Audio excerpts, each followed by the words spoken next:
Welcome to another episode of the Bites of Wisdom podcast.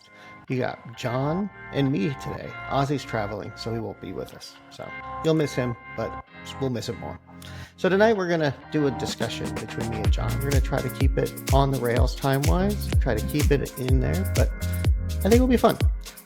As always, we love your feedback, so feedback at biteswisdom.com. So let's start now. I'm doing good.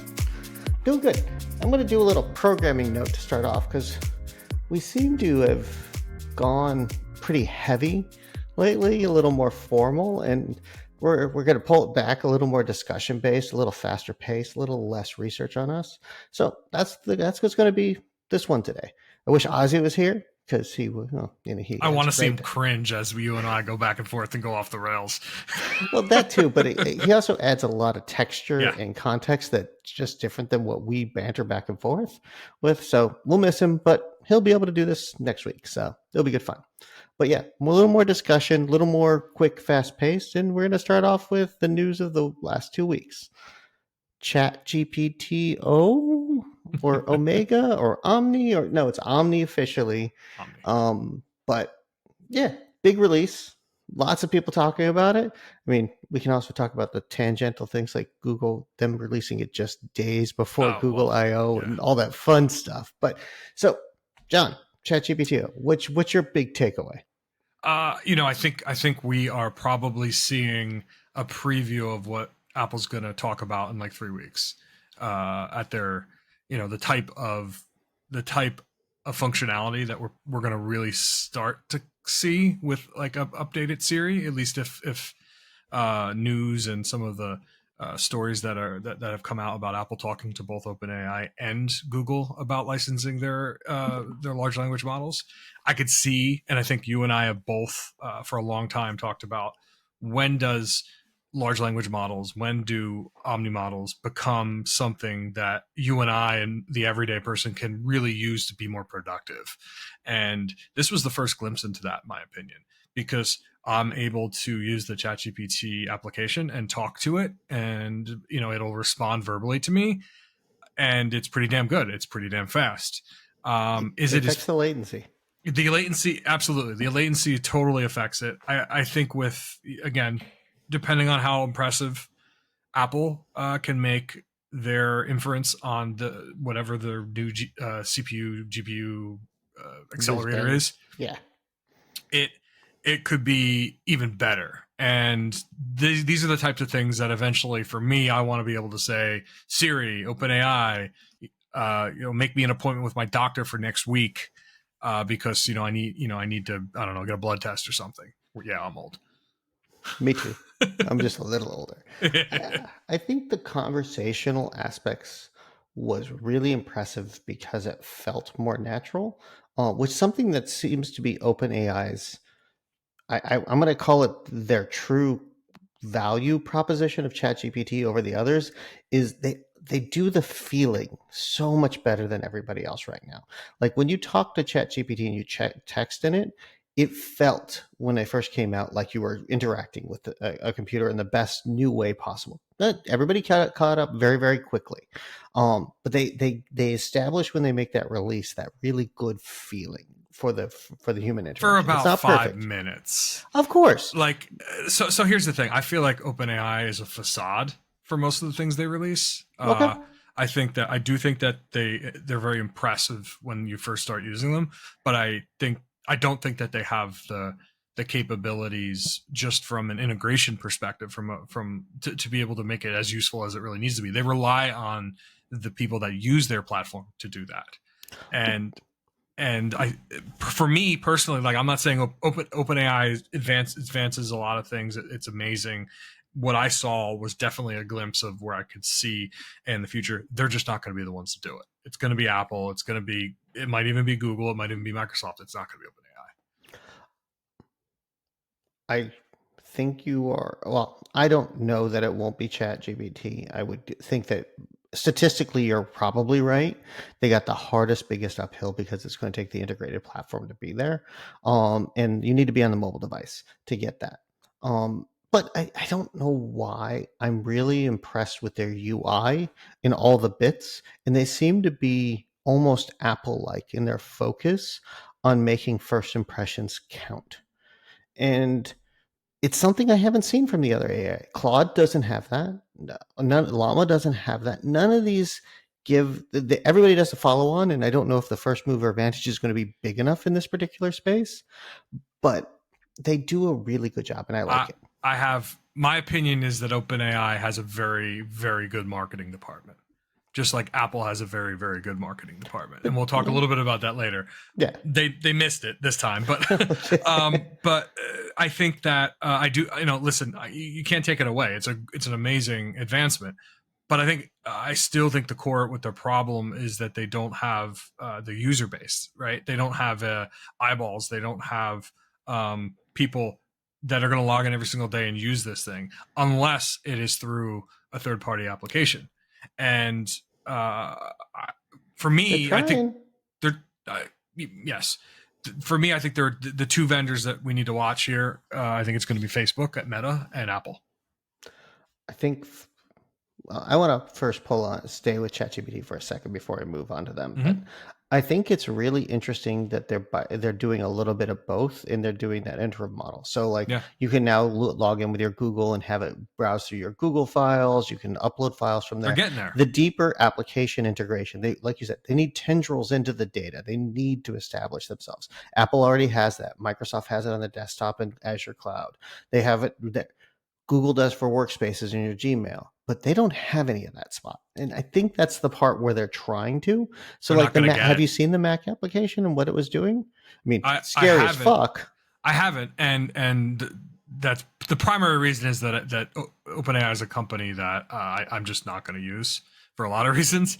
I will use products through OpenAI, but I'm not going to put their application like on my desktop because I don't trust a damn thing that CEO does. But that's a separate discussion. I think that there are things like Raycast and some other tools that are integrated deeply into Mac OS, and I think the name of the product's Raycast. It is. Where if it's embedded in there, like Silver Surfer or whatever the other whatever that older utility was that was like Spotlight, Quicksilver, Quicksilver, and then Alfred. I've used them all if you can't tell. Yeah, like that for me would be the ultimate productivity integration with OpenAI, like a large language model. I think Apple's going to get there first for the Mac at least. I think that OpenAI screwed themselves when they mined the world's APIs to build the first iteration of this, and people aren't going to forget that. I like I said, I think you're right, but I'm not sure. They like the use like I don't know the moat. So there's two things I want to talk about with the OpenAI moat is right now the voice chat, nobody's gotten close. They are literally agreed. The best by far. And I don't know how they're doing. I don't know about by far. I think before I say that is 11 Labs is pretty fucking impressive. 11 Labs is great at producing. It is the fact that they can do the inference and understanding and processing that quickly. Guess what? Apple could just buy them, and they've done it before. Now that would be fantastic. Yeah. I just don't see the new all-powerful CEO with no board that can fight him would ever agree to that because he wants all power, and his ego is that big. But I would love that, but that's a different issue. But I do think that voice, and I want to talk a little bit about the voice for a second, but the other thing is, did you see the needle in the haystack test? I did, and I have a feeling that just like most of these benchmarks, they figured out a way to fake it. But this isn't a public benchmark. This was a benchmark that nobody released. So that's the part. The reason why I think this is truly you just nodding away, but I want to hit this point.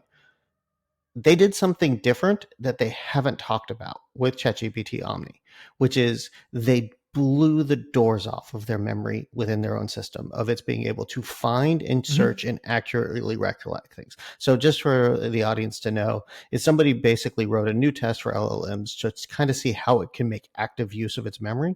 So it would put 2 million lines of limericks, and every single line of that limerick was 100% unique against every single one else there. And then it would ask for a certain percentage of those lines back out exactly in the proper format. And he used this in some LLMs, like LLM Llama 3 with 8 billion parameters, only got 46% of the questions right.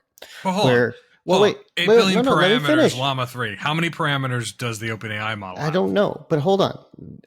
Claude did something like 76. ChatGPT 4.0 Turbo did something like 68. They got 99. So, They only missed once. But the reason why everybody that read this paper in the AI space is they didn't talk about how they did it. Nobody understands how they're keeping this much context and this much memory available to an LLM while keeping it performant. And that's the part that's intriguing to me. Not the use case, but the fact that nobody else is like that people in the area are like, what are they doing here? yeah. We don't understand this. Listen, I'm not. I don't know. Like I don't work Yeah, I there. know you don't. But I also think that test in particular, at least when I read it, it's like comparing apples and oranges, right? An 8 billion parameter model against, you don't know what OpenAI's 4.0 is, So and it doesn't test parameter models. It tests active memory and being able to remember and utilize it in the vector space. so all So it is testing the memory. yes, the whole point is that a lot of LLMs, when they get a large amount of vector, is can they recollect it? Right. Can they utilize it? And the part that was different is there. It seems, without a bunch of papers being written, which is the thing that drives me nuts right now, is that their recollection with their context is through the roof. And I don't know how they're doing it, and most other researchers don't now. But like I said, they could release a paper tomorrow and tell us it was just a new I'm compressor sure the algorithm. 2 people that just left know how they did it. I'm sure it is, but they have a lifetime they can't say anything bad for any reason. Listen, I think that what we've seen in the last 36 months is that they have about a 1 year to an 18-month head start on anything. Have they been able to capitalize on that head start? I think we've seen technological advances capitalize. I think this might be the first functional advantage that they're going to capitalize on. What I mean by functional is like it's a much different model, or sorry, it's a much different way to interact with the model.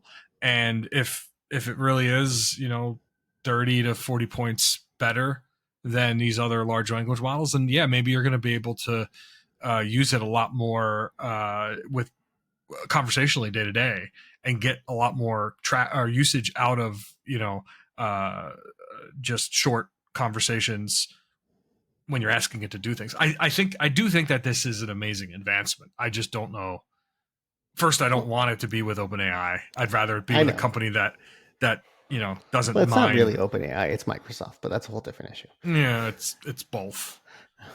But I'd be fine if it was Microsoft. It's not just Microsoft. I have, in every case, I have been agreeing with you on OpenAI, but there's something here that for the first time in their product space had made me go, there's a slight advantage I don't understand that they have, and I got to give them credit for that. I think they have a lot of researchers. They do, but the ChatGPT and everybody caught up very quickly. There's something here. Call it intuition. Well, let's just unpack that a little bit. They caught up very quickly because before, for the most part, the research was already public, and it was GPUs and just basically training data to catch up and time, right? And then there were obviously advancements, improvements, and things like that. And listen, Claude is better at a lot of things, and Llama is better at some things. But OpenAI for ChatGPT for general purpose, and I hate that they don't like ChatGPT. Like, give it a name. Like that name just annoys me. But they can't. It's brand recognition. I know. But that model, for general purpose, it's the best, right? Like just all around. I want to talk a little bit about the snub. Like they released that application only on the Mac and the iPhone. Well, integrated with the iPhone. Didn't release it to their big daddy Microsoft on Windows. What's that about? I think that's just what they have developer wise. It's really. I'd be pretty easy. pissed if I were, Nadella. Why? He just released Copilot Plus for the PC platform. So why would he want a competitor Maybe he's just like, no, that's mine. Maybe, maybe that's a fair point. That's fair. Um, so now I'm going to take it really sideways. Mm-hmm. So I was using the voice chat, Yep. and I think it's annoying as hell in that it's overly polite. It's I too hate that. Yeah, I want someone to subs. talk to me like like It's too yeah, subservient. I want an executive assistant. right. I don't want a servant. Um, but they took out the joy voice, so it won't. My comment isn't here as fun. But you've seen the movie Her. I When is have. somebody going to fall in love with this thing? I think it's already happened. Yeah, well, I think so. So that first off, I do think that that's something that is at a disadvantage for them. That a lot of the policies they have, they're starting to bend them a little bit about like what they're going to allow, Oh yeah. and because they have to. Because if they don't, someone's gonna. If there's anything that's going to eat their lunch faster, it's going to be that. Because there's a lot of services and a lot of third party applications that are building these things that where people are interacting. They're either asking it to draw things for them, or they want to talk to it dirty. Because I mean, Yep. listen, can you do a 1-800 number now? Like you don't even need to hire people. You can just get OpenAI and pay per the minute that way. 1-800 Twilio. That's an easy startup there, buddy. You're already seeing that happen because, well, I want to stay on the human side, then I want to come back to the business side of this. Mm-hmm. But what is this? Like, are we actually going to get people that eschew relationships? We already have people that eschew relationships now because they don't want to deal with people. Are we going to have more people that have a relationship with their phone because they can talk back to them? I think there's going to be there's going to be two types of people. You're going to have the group of people that are going to be your 80 to 85, maybe even 90% that use it like a tool. And they might joke around with it. They might, talk to it like it's, like it's the buddy next to them, but they're going to use it like a tool, right? They're not going to think of it as like a human. And then you're going to have that 10 to 15% of people that are going to go down the deep end, and they're gonna think of it as like a person and have an ongoing running conversation with it. And listen, I saw it with my kids. I let my daughter use it and talk to it, and yeah, it's dangerous. I think for growing children, that worries me. I actually won't let my kids do the voice. I allow them to use ChatGPT all they want. I've now hooked it up through Mathematica for my son so he can continue using it, but he doesn't get the voice chat. I'd be It's too interested in personal. this. I'd be interested to see how much. It's assuming Apple does something, which they kind of have to in June at WWDC. I'm interested to see how much they put a personality behind it versus just a utilitarian tool. I think I it's going to be, I think they're going to thread the needle like 80, way better. 90% towards the tool, but it's going to be way better. And I think Apple's not. I think Apple's gonna. I think let's go back to the business side because. But the only thing is like I actually think there's an interesting problem for society because I think they have a real problem uh, when something talks to them to think that it's real. And I think the percentage might be 10% now would be possible, but I'm going to say it's going to go up over time. I think that communication via the verbal with the constant uh, returning I, what you want to hear, what it thinks you want to hear, is going to break I mean, a listen, percentage of people's brains. I mean, listen, you can't even argue against that. Look at Fox News Yeah. and Newsmax. It's a fucking echo chamber, right? This will be And that for the individual. yes, exactly. And it's not just Fox News and Newsmax, right? It's the Yeah, other, it's it's the everything. liberal things too, right?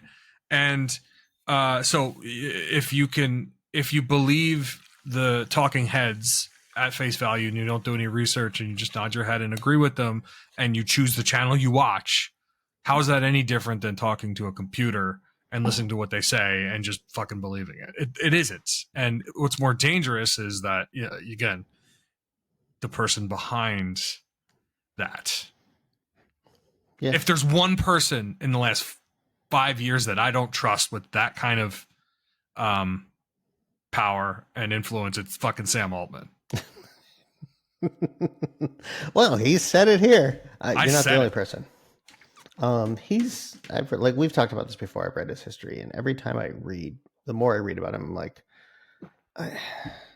there's just too much there. But I do worry about society once it gets to this level, Idiocracy, baby.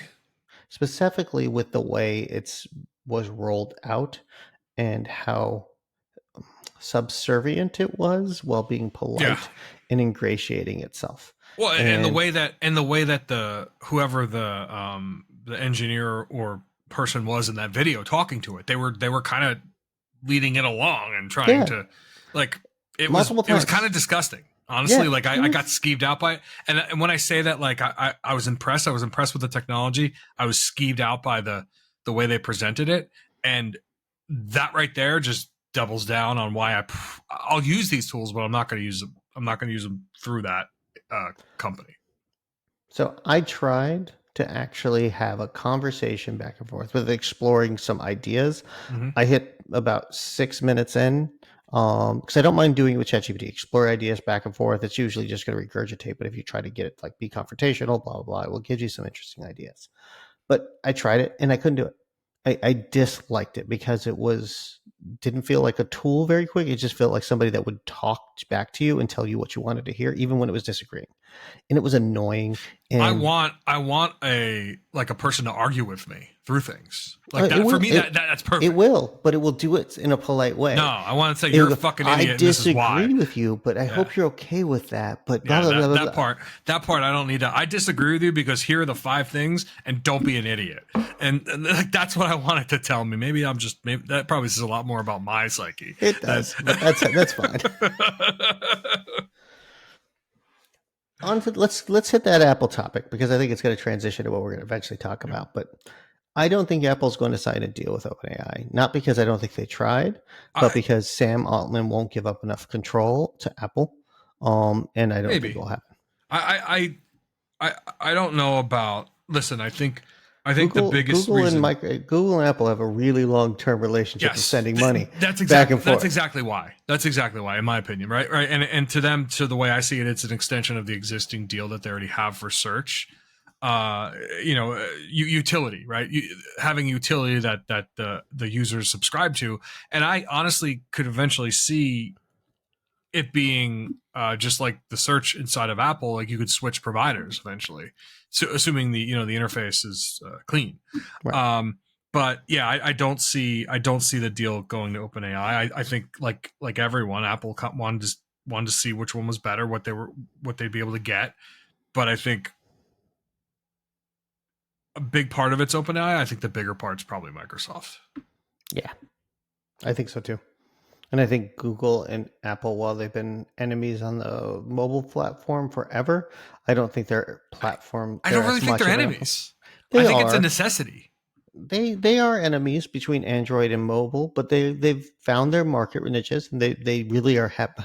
Google's like, I'm fine with Android being on a bunch of devices and Samsung devices, and I take money from everybody.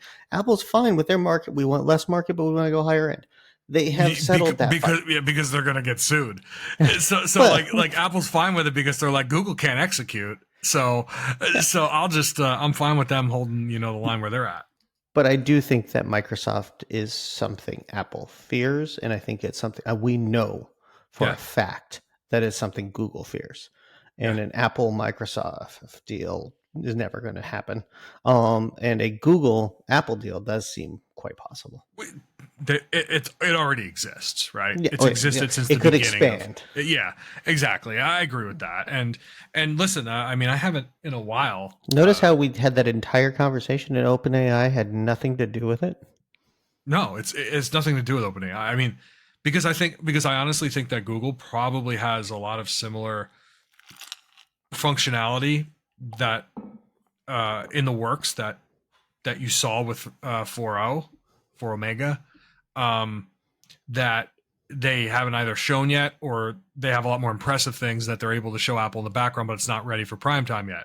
And I have a feeling that this wasn't impressive to the people that are in the know, especially if you're looking at the stuff that's in the pipeline that they're going to release in the next 6 to 8 months. Like if Apple's trying to make a big decision like this, because they need to be able to. Here's the other thing you got to think about: they need to be able to scale for the number of users.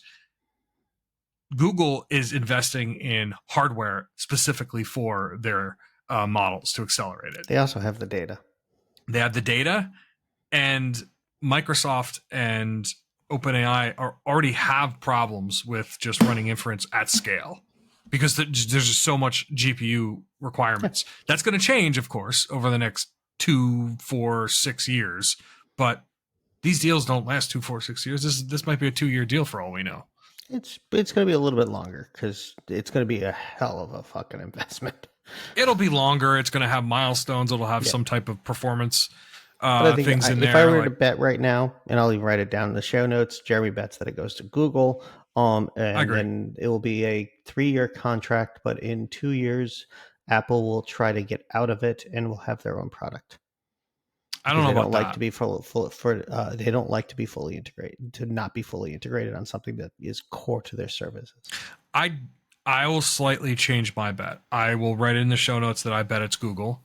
I do agree that it's a 2 to 4 year agreement, or it is a long-term agreement that they announce as a long-term partnership. But in the fine print, there's a whole bunch of performance things that Google needs to hit that they're probably not going to be able to hit, which will allow Apple to back out quickly. I do not. So we're saying the same thing. We're just doing it different ways. I'm changing it slightly though. Yeah. I do not think that Apple's going to replace it with their own. I think that in the long run they'll replace it with a similar, with a functional facade on top that is Siri or whatever they're going to call it, that can leverage multiple backends, like in the long run, like Claude, Google, OpenAI, just like search can. I still think they'll try to do their own. I think it'll end up looking like their own, but it'll be in the background. It'll be powered by blah. I still think they're going to do their. I don't think that Apple's done their own thing in a long time. I don't think so either. But they've published a couple papers. They're specifically doing it in a different way, and the papers are about how to do LLM performance with a smaller subset, smaller parameter size on your phone, on device, using their specific types of hardware. I think they're, like I said, I think they missed out. They were, here's my bet, all in. They fucked up on the car. They couldn't execute anything. This is something they can't miss. So they're going to buy in, but they're not going to miss out at long term. They fucked up on more than the car, right? Like I'm honestly surprised. They fucked up on a lot of things. Of course. I think that I was surprised that Apple exited the networking space. I was surprised that Apple pretty much exited the for a long time the display space until the latest version of the display. Like it was like 5 years that they exited the forever display space. I think that the new display is amazing, but Apple needs a line. They need a small, medium, large, and a widescreen. And I'm interested to see if they do. I think they can do it, and they should. And that would be the one thing that I buy high end Apple that I haven't bought in a while. Would be a really nice display with everything integrated. You mean like a TV, or are you talking about? No, I'm talking about like what do I got here? 59-inch widescreen Samsung Q9 or whatever, a G9. Like listen, for a long time I've loved having multiple monitors. I'd be you've known me for 10, 12 years now. I always had multiple monitors. I will never go back to multiple monitors again. Like a single monitor that has 5K by what is it, 2K is what I need. And if you could give me another couple inches this way, a couple inches this way, yeah, okay, you know what I mean. I know. Now to the last point of that, I do think that they fucked up by not releasing an actual television panel. Like I would love to have all that shit integrated directly into a panel by Apple with a FaceTime camera. To me, that's the biggest kind of like, what the fuck? I don't know. Because you can watch. So because last year they with Apple TV they released the FaceTime calling. You could do a FaceTime call. Yeah, you could do it right now. It works amazing. I've never done it. Amazing might not be. There's some rough edges, but it works. You need an iPad or a phone. You need an iPad or a phone as a camera. Like Apple, sell me a fucking $200 camera I could put on the top of, and you go after video conferencing for all I care. But at home with family members, with like just putting on a TV, that's what I want. Never. I mean, I've set it up for people, but I always set it up with a laptop connected via HDMI. Didn't know that. And Yeah, and being able to simply have it work, you know, or what did they used to call it? The eyesight camera years ago, the Oh first my FaceTime god. camera. But like, give me a camera like that, like a Poly, or let it work with a Poly. Like, I'll pay Poly $250 or $400 for a really nice setup, but let it work with FaceTime with an Apple TV. And honestly, that that could kill a lot of video conferencing. It could, but I don't see them ever going after business video conferencing. But would love the idea that you're putting forward of, hey, everybody that's got an Apple TV can FaceTime each other instead of freaking FaceTime, if like you using your phone or phone call. I would love that with my dad. Oh, I mean, let's go wild, right? If it's an actual like sensor package, you could start doing spatial lidar scanning of people's Yes, houses. I forgot they had that product. Not only do they have that product, for me, I have it sitting right up there on my shelf, and I haven't taken it down in 2 months. The Vision Pro, like, Yep. come on, talk about something else that they kind of, you know, I don't know what they were doing with that, but hey, we'll find out over time. amazing tech, and I applaud them for executing and getting it out the door. Apple's a little obstinate with You pivoting. really love talking about them. You know that, right? I do know that because I use them all the time, and I like everything in my life is Apple, and I wish it wasn't, but it's like one of those things where you see it, you're like, it could really just problems that could be fixed, and it would be great for me, like Siri as a personal assistant.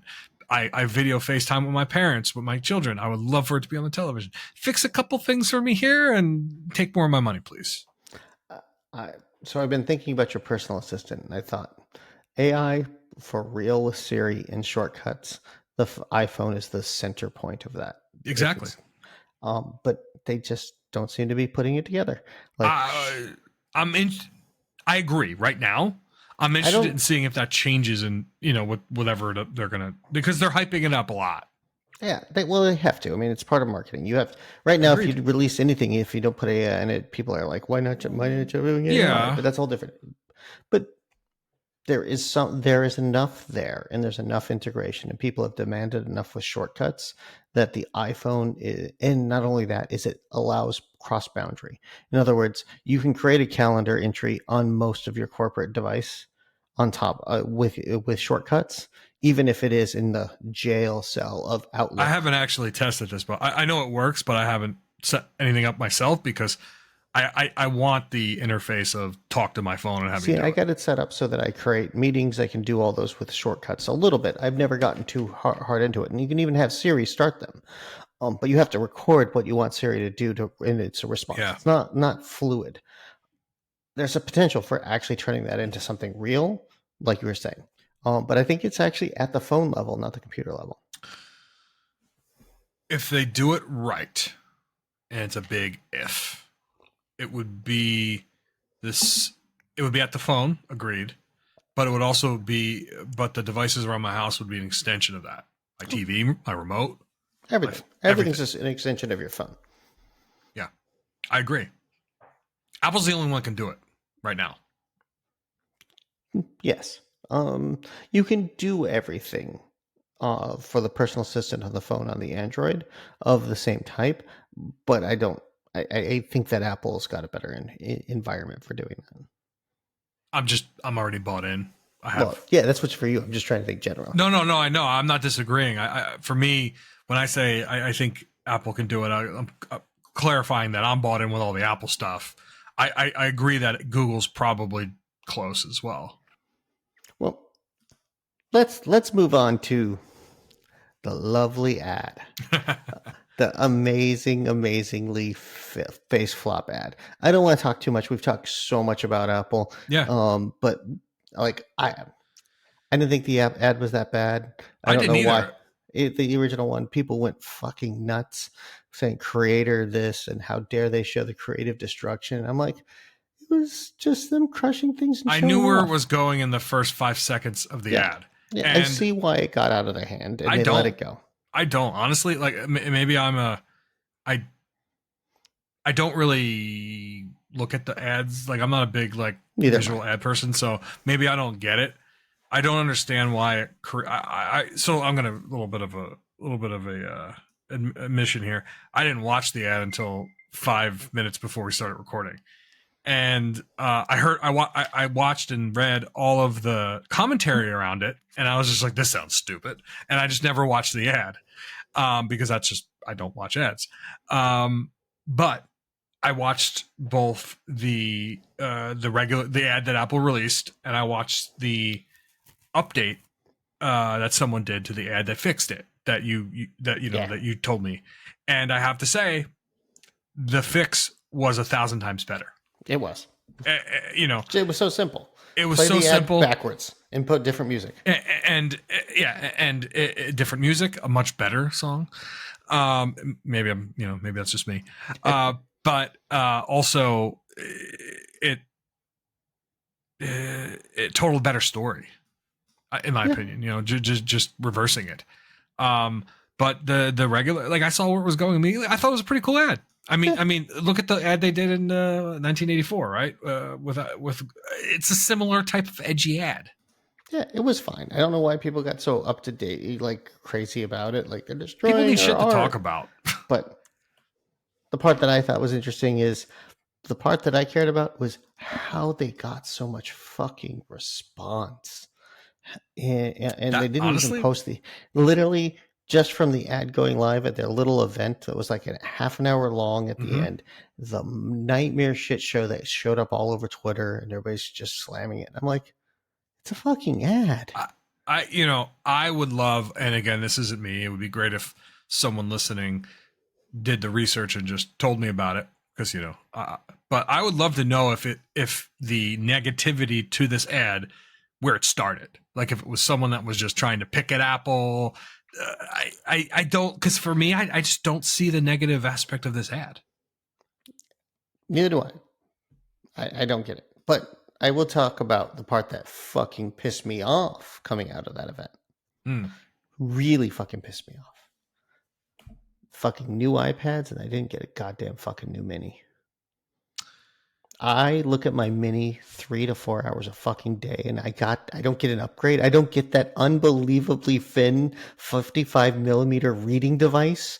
Instead, they fucking release the thinnest thing, most powerful fucking more portable device that is huge, when they need to make one that is handheld to hold in my hand and read all night. That is half the current weight, or 3/4. What the fuck? I get it, but pisses me off. I don't really get it. I mean, I do. It's the Mini always lags. It's just their product side. So my guess, my guess is that they do it because of stock, right? For them, they don't have the stock in the in the M4. Is it? It's the M4. M4. Well, that's why they rolled out that's why it didn't show up in a Pro first, is because low yield count, you roll it out to a device that doesn't get as much, prove it out, and then as you get higher yield, you roll it into the Pro. But I also agree with you. I feel like for them, and again, maybe it was a choice because of the yield and a lot of reasons why they don't have the stock. I think if they released the Mini, it would have been sold a lot more, especially if the price point was like sub 1,000. Dude, the Mini's been $500 for. Well, I mean, a brand new one with OLED screen, like thin. They could have gone up in price a little bit, but it would fix everything that is wrong with the device for reading. The only reason why people use Kindle is it's the iPad Mini is a little heavy. Well, I got even something else. I have all my old iPhones, right? I give to my kids to use them as they're just iPads. Like, it's like turn the cellular off. Here's the phone. Here's an iPad. I would love to just sell all those things on one of those websites and buy something like this, like a Mini. Yeah. And I haven't yet because, well, honestly, I'm lazy. But yeah, I mean, I think that would be a perfect device for them. And it would, and it's big enough where the little kids can use it, and it's also small enough where I don't have to lug it around it's basically like a computer monitor. Yeah. So let me look this up. Yeah, they haven't upgraded the Mini in 4 years. The Mini has always been the one that's like the budget.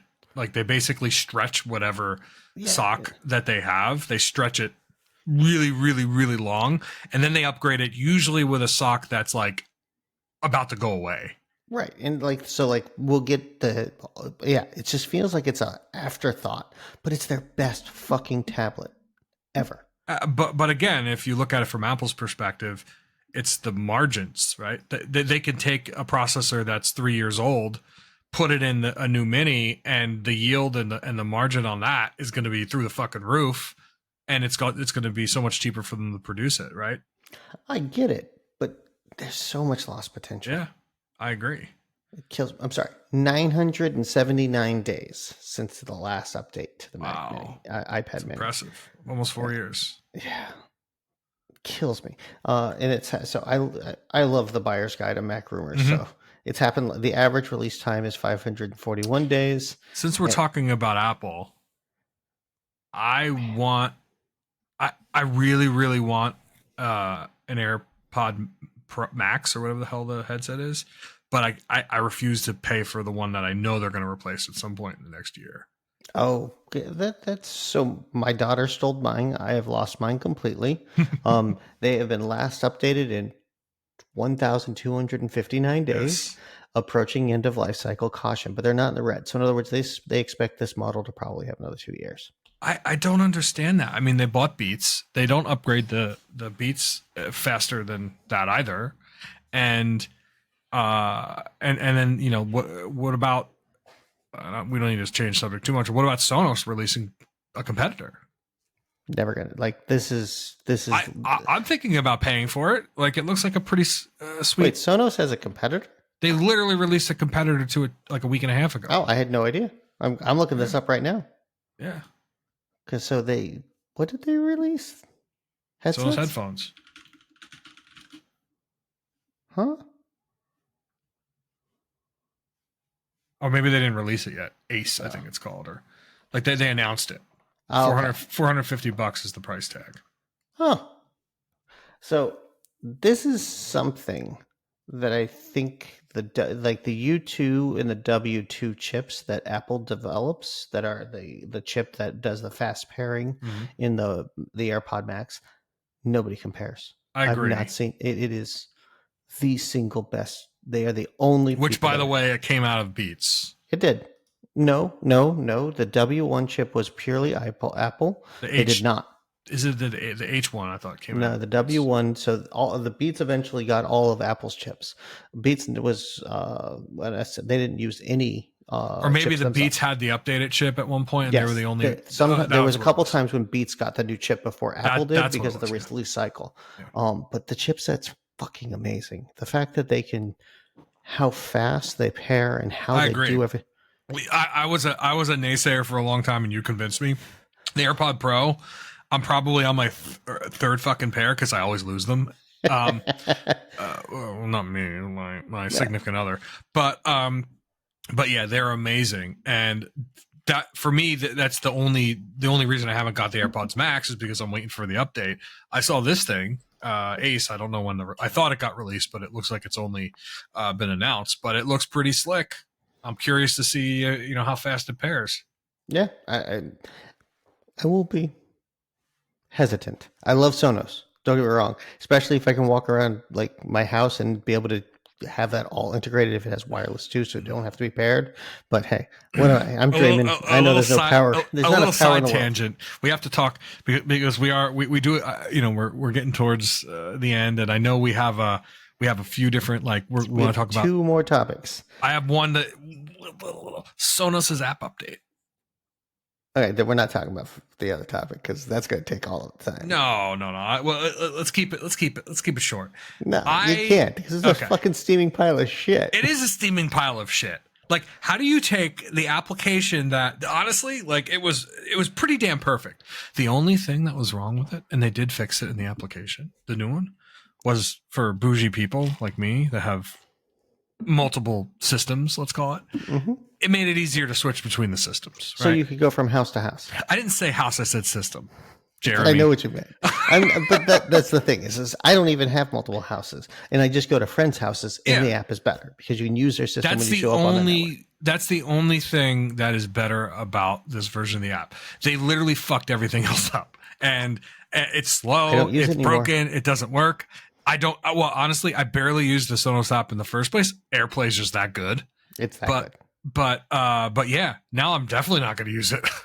So in my house, was the habitual use by my wife and my daughter constantly. They didn't use Apple Music. They didn't use any of these because they were Sonos all the time unless they Really? were mobile.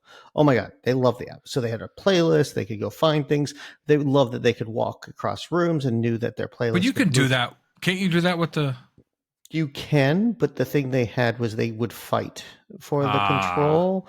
And so my daughter would fuck with it, and then you would be losing Mm, your playlist spot. But at least there would be some coordination because my daughter could add things into the playlist at the hmm. bottom and not at the top and take over control. Yeah, I get it. So I get it. it worked out really well. But I can guarantee you, by the end of this summer, it will be an all music Yeah. AirPlay. What is it? AirPlay. Yeah, AirPlay 2. AirPlay 2 everywhere will be the default. And that's what, honestly, I did dive into the Sonos ecosystem on your recommendation, and it was great. I spent way too much money on it, but as you know, typical John fashion, I went on eBay and I bought third hand, second hand, a bunch of shit because I'm cheap, and I bought like the refurbished shit from Sonos, but it's great and I love It it. is. It just fucking. It's like Apple. It just fucking It just works. fucking works. But Fanatec, We're gonna run into. I can't give them money. So let me set up the story a little bit. So I'm trying to I'm trying to get back into hobbies, and do something. And I want to invest a little more into my driving rig, sim rig. mm-hmm. But I don't want to end up in a dead end where I'm all on PlayStation only. So I was like, okay, Fanatec has a new PlayStation license set Yep, up. That new setup is expensive, but it's fully integrated, works with GT7, but it will also be compatible with PC if I yep, so choose. I can get some nicer pedals. I can get yep. things a little bit upgraded. So I went to go give them my money. They wouldn't take my money. They literally wouldn't take your money. They wouldn't take. Wait, wait. They The wouldn't. transaction did not go through. They wouldn't take my money 4 different days in a row. Yep.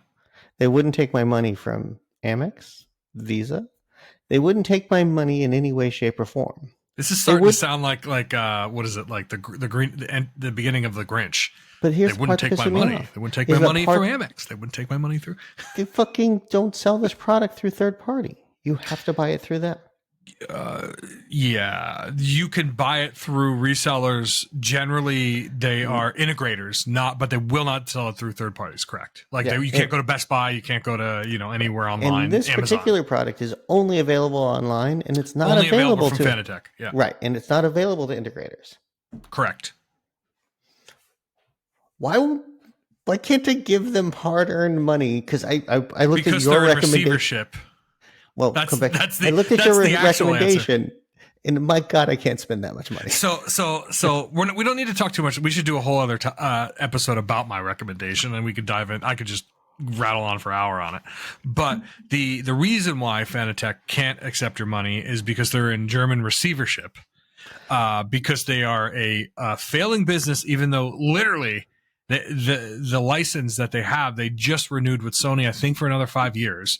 And they're, other than Logitech and I don't know who Thrustmaster, but the Thrustmaster, they're the only other direct drive provider that has that Sony license. And the key thing about Fanatec is if you buy a base that is Sony licensed, like you're talking about, all you have to do is buy a wheel that's $190, and now you can use the PC, the Xbox, and the Sony with a single device. There isn't anything else that can do that right now.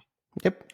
And I agree. And honestly, there's nothing. The products themselves, they work. They're great. The newer version of the product is actually, I have the previous model of that same product you're talking about. It's great. It works. Bulletproof.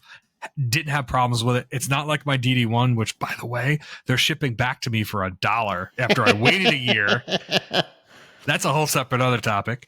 But it's because the founder CEO was not a really good business operations. He wasn't a good COO. He was a very, very good CEO. And if he had a better person that could operate the business, 9 months ago or so when they started having issues with their supply chain and they were accepting money before they could deliver the product. And eventually they just got to a point where they were not able to.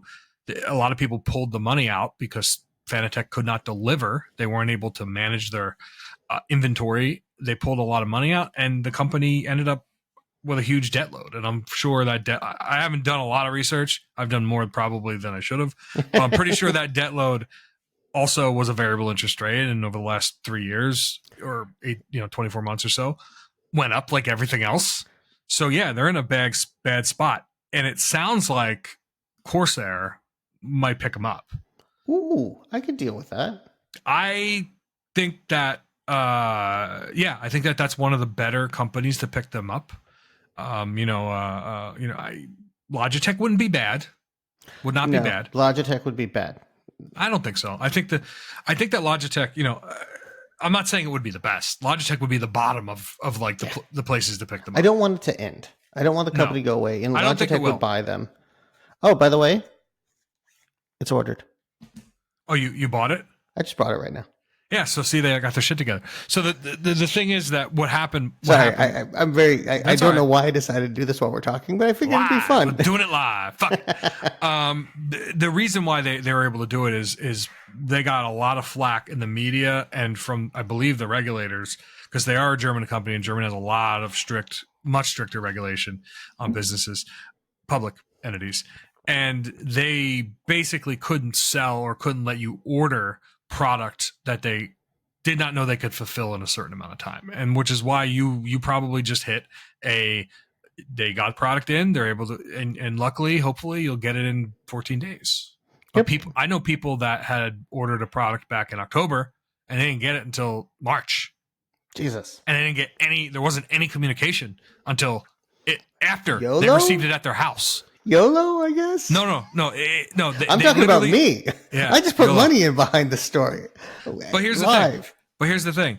I think I said this on the last time we talked about Fanatec.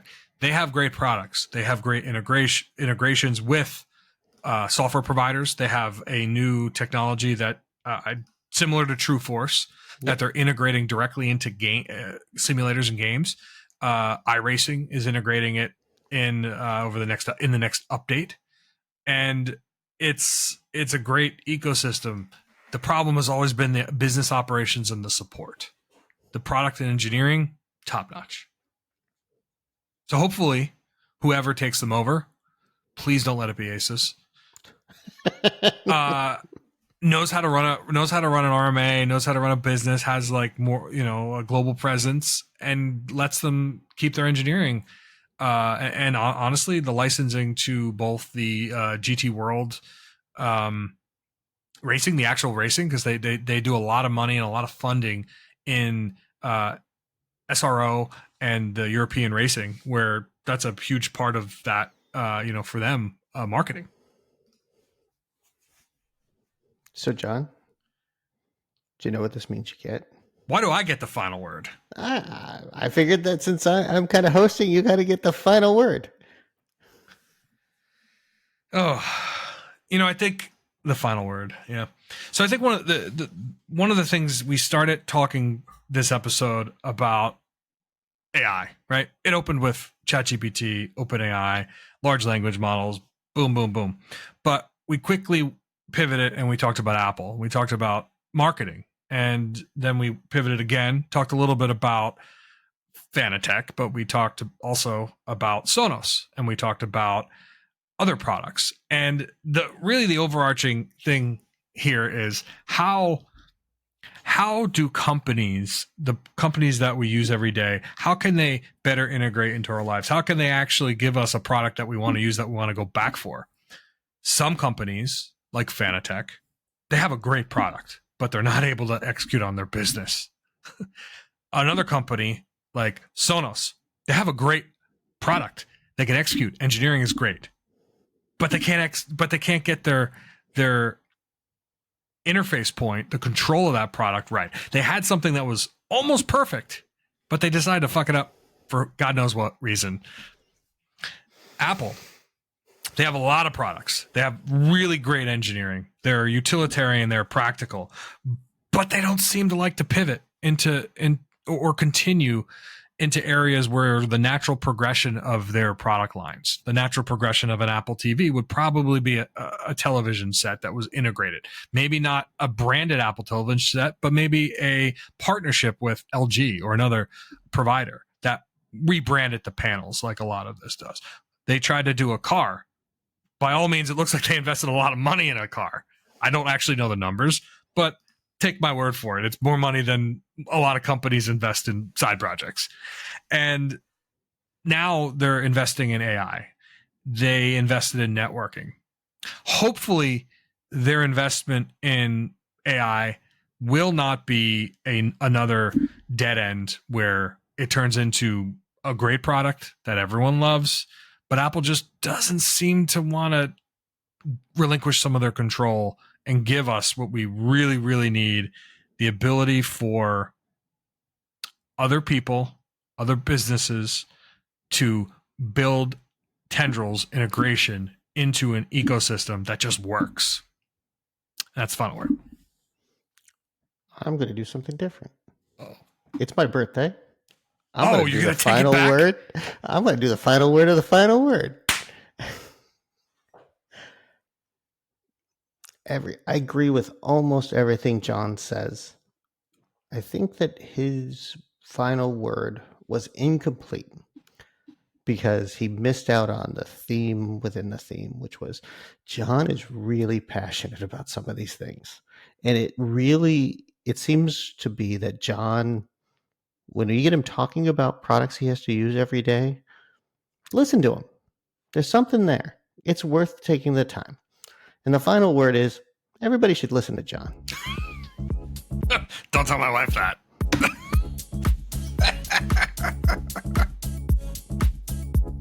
Thank you for listening to another episode of our podcast.